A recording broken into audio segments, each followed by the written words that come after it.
இப்போது இரவு நேரம். எல்லோரும் தூங்கிக் கொண்டிருக்கலாம். ஆனால் உன் மனம் மட்டும் இன்னும் அமைதியாக இல்லைதானே? நாளை என்ன ஆகும் என்ற கவலை. சொன்ன வார்த்தைகள் மனதில் திரும்ப திரும்ப வரும் நினைவுகள். யாருக்கும் சொல்ல முடியாத அழுத்தம். இன்று இந்த செய்தி உனக்காக. சங்கீதம் 4:8.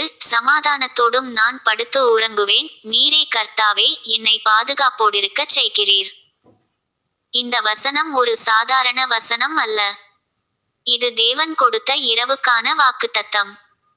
நீ படுக்கையில் படுத்துக்கொண்டிருக்கும்போது உன் கண்கள் மூடப்படாமல் இருக்கலாம்.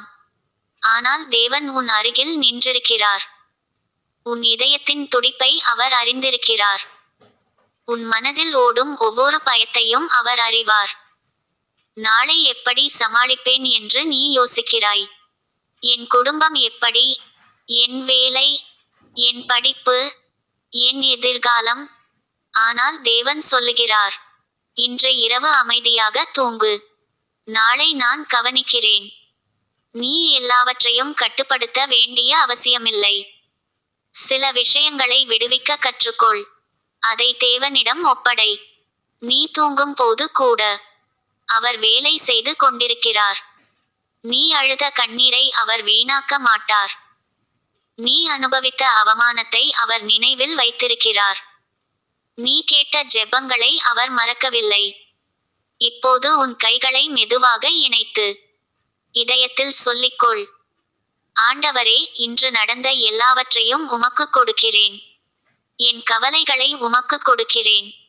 என் பயங்களை உமக்கு கொடுக்கிறேன். என் குடும்பத்தை உமக்கு ஒப்படைக்கிறேன்.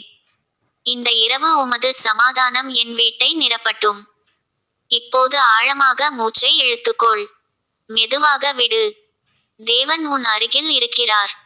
இந்த அறையில் நீ ஒருவராக இல்லை. அவர் உன்னை பாதுகாக்கிறார். இந்த இரவு தீங்கு உன்னை தொடாது. கெட்ட கனவுகள் உன்னை துன்புறுத்தாது. பயம் உன் மனதை ஆளாது. சமாதானம் உன்னை மூடிக்கொள்ளட்டும். ஆறுதல் உன்னை சுற்றிக்கொள்ளட்டும். தேவனின் இருப்பு உன்னை உறங்கச் செய்யட்டும். நாளை புதிய நாள், புதிய வாய்ப்பு, புதிய கிருபை.